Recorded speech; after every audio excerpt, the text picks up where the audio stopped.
قربانی واجب کس پہ ہے؟ تو قربانی کی وجوبیت کے لیے فقہا نے 6 شرائط رکھے ہیں. 6. پہلا یہ کہ مسلمان ہونا، کسی کافر پہ قربانی واجب. دوسرا یہ کہ بالغ ہونا، نابالغ پہ قربانی واجب. تیسرا یہ ہے کہ مالک نصاب ہونا، یعنی کہ غیر مالک نصاب پر قربانی. مقیم ہونا، مسافر پر قربانی واجب. اگر کوئی مسافر اگر قربانی دینا چاہے تو قربانی. عقل مند ہونا، عاقل ہونا، پاگل پر قربانی واجب نہیں ہے. سمجھ رہے؟ یہ 5-6 اشخاص ہیں جن پہ قربانی واجب ہے. اور کہا کہ ان میں جو سب سے امپورٹنٹ چیز ہے وہ یہ ہے کہ مالک نصاب ہونا. اگر کوئی بندہ مسلمان بھی ہو، عاقل بھی ہو، بالغ بھی ہو، مقیم بھی ہو، سمجھ رہے؟ تو اگر وہ ایک اور شرط ہے کہ آزاد ہونا، یعنی غلام نہ ہونا. تو آج کے دور میں غلام پہ تو ہے وہ شرط ہی محفوظ ہو گئی نا. آزاد ہونا، آزاد ہوگا، الحمدللہ ہم لوگ آزاد ہیں. لیکن مالک نصاب ہے یا نہیں ہے؟ تو شریعت میں کون ایسا بندہ ہے جو مالک نصاب ہے؟ کون ایسا ہے جو قربانی دے سکتا ہے؟ تو شریعت کا ایک رول ہے کہ مالک نصاب وہ بندہ ہے جو جس کے پاس 52.5 تولہ چاندی اور 7.5 تولہ سونا ہو. ایسا بندہ مالک نصاب ہے. اب 7.5 تولہ سونا، 52.5 تولہ کی قیمت کیا ہوگی؟ اس کا وزن کیا ہوگا؟ تو آپ میکسیمم یہ سمجھیے کہ 52.5 تولہ چاندی کی وزن 653 گرام، یعنی کہ آدھا کلو اور 100 گرام سے زیادہ اگر کسی کے پاس چاندی ہو، ایسا بندہ مالک ہے. یا کسی کے پاس 92 گرام سونا ہو، 92 گرام سے 100 گرام سے بھی کم اگر سونا ہو تو ایسا بندہ مالک ہے نصاب ہے. اگر یہ بھی نہ ہو کسی کے پاس تو میں انڈین روپیز آپ کو بتا دیتا ہوں. میکسیمم کسی کے پاس 50 سے 55 ہزار روپے ہے تو ایسا بندہ مالک نصاب ہے.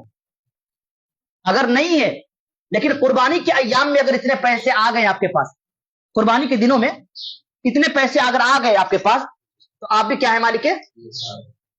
زکات اور یہ والا میں بڑا فرق ہے. زکات کے لیے حولان حول شرط ہے، سال بھر تک آپ کے پیسہ آپ کے پاس رہنا پیسہ. لیکن اس میں حولان حول شرط نہیں ہے. اگر ابھی ہم فقیر ہیں نا، مالک نصاب نہیں ہے، لیکن اگر قربانی کے ایام میں جو 3 دن 4 دن ہے ایام، اگر اس درمیان اگر پیسہ آ جاتا ہے آپ کے پاس کہیں سے تو ایسا بندہ کیا ہے؟ مالک ہے. اس پر قربانی واجب ہے. اصل میں مالک نصاب کسے کہتے ہیں؟ حاجت اصلیہ کے علاوہ کسی کے پاس اگر اتنا پیسہ ہو 50 سے 55 ہزار روپے، حاجت اصلیہ آپ جانتے ہیں کہ جو آپ کی ضرورت کی چیز ہے وہ حاجت اصلیہ حاجت میں ہے. اور جو حاجت کے باہر ہو، جو یوز نہ ہو رہا ہو، تو وہ کیا ہے؟ وہ آپ کی حاجت اصلیہ سے زائد پیسہ ہے. تو اس پر کیا قربانی واجب ہے ایسے بندے پر. میں سمجھتا ہوں کہ اگر لوگ تخمینہ لگائے نا تو کوئی ایسا بندہ نہیں بچے گا جس پر قربانی واجب نہیں ہے. ہر ایک پر. آج کے زمانے میں کس کے پاس 50 ہزار روپے نہیں ہے؟ جو گھر چلاتا ہو، جو شادی شدہ ہو، تھوڑا بہت بھی کماتا ہو، تو اگر بیوی کے زیورات دیکھیں، وہ بیوی کے زیورات دیکھیں. اگر کوئی بزنس کرتا ہو تو مال تجارت دیکھ لیں. وہ کوئی چھوٹا موٹا بھی بزنس کرتا ہو، کرانے کی دکان بھی ہو، 20-25 ہزار روپے کا سامان بھی رکھتا ہو تو وہ ملا لے. کچھ کیش بھی رکھا ہوگا بندہ، LIC چلاتا ہوگا، ہے نا، کچھ اس کے فون پے ہوں گے، ہے نا، کچھ اکاؤنٹ میں ہوں گے، کسی کو قرض دیا ہوگا. تو یہ ساری چیزیں ملائے گا نا تو کتنا 50 ہزار روپے نہیں ہو پائے گا؟ ہو جائے گا جی. لیکن لوگ رونا روتے ہیں کہ ہم مالک نصاب نہیں ہے. پتہ ہے لوگ سوچنے کی ضرورت ہے. اللہ کے رسول نے فرمایا نا، کہا کہ جو مالک نصاب ہونے کے باوجود بھی اگر قربانی نہ کرے تو ہماری عیدگاہ کے قریب نہ آئے. لیکن الحمدللہ وہی لوگ جو ہے خوشبو مار کر کے جو ہے مکمل اگلے صف پہ کھڑے ہوتے ہیں. اچھا، ایک اور یہ بھی ہے کہ ہمارے دیہات وغیرہ میں ایک بلا اور ہے. وہ یہ ہے کہ اس مسئلے کے تحت بہت سارے لوگ مطلب یہ ہے کہ گناہ گار ہو جاتے ہیں. وہ یہ ہوتے کہ جو بندہ مالک نصاب ہوتا ہے نا وہ اپنی طرف سے قربانی نہیں کرتا ہے. جیسے کہ مثال کے طور پر ہم نے 1 سال اپنی طرف سے قربانی کی، 1 سال اپنے ابا کی طرف سے کی، 1 سال اپنے اماں کی طرف سے کر دیا، 1 سال مرحومین کی طرف سے کر دیا، اور 1 سال جو ہے کسی اور بزرگ کے نام سے کر دیا. یہ قربانی. ایسا نہیں ہے. آپ اگر مالک نصاب ہیں تو آپ پہ قربانی واجب ہے. ہر سال آپ پہ قربانی واجب ہے اگر مالک نصاب ہوتے ہیں تو. ہاں اگر زیادہ پیسے ایکسٹرا آپ کے پاس ہیں تو اپنے ابا امی کے نام سے کیجئے، کوئی مذائقہ نہیں ہے. لیکن یہ فتنہ جو ہے، بڑے لوگ پوچھتے ہیں کہ نہیں حضرت ہر سال ہم ہی کریں، لوگ کیا کہے گا؟ ابا جی ناراض ہو جاتے ہیں کہ ہر سال بیٹا اپنے ہی نام سے کرتا ہے. میں بولا یار مالک نصاب ہو تو ابا جی کے نام سے بھی ایک حصہ رکھ لو، کیا دقت ہے؟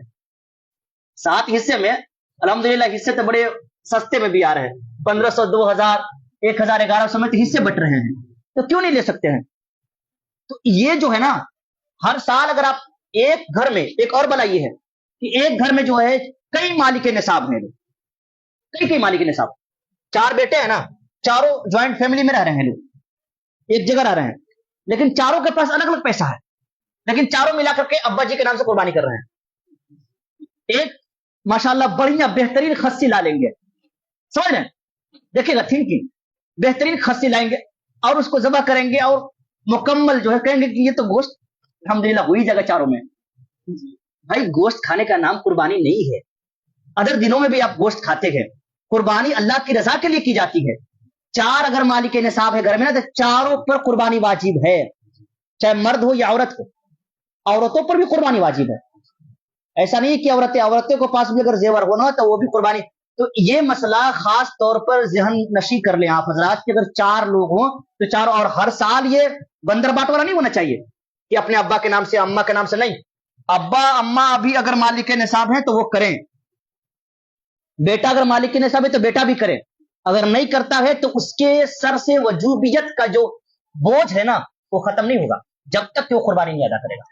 بندہ گناہگار، قربانی تو بہرحال ہو جائے گی، ابا کے نام سے کرے گا تو ہو جائے گی، لیکن واجب ترک نہیں ہو پائے گا نا، جو اس کے سر پر جو وجوبیت کا جو سہرا تھا وہ ختم نہیں ہو پائے گا. بس سمجھ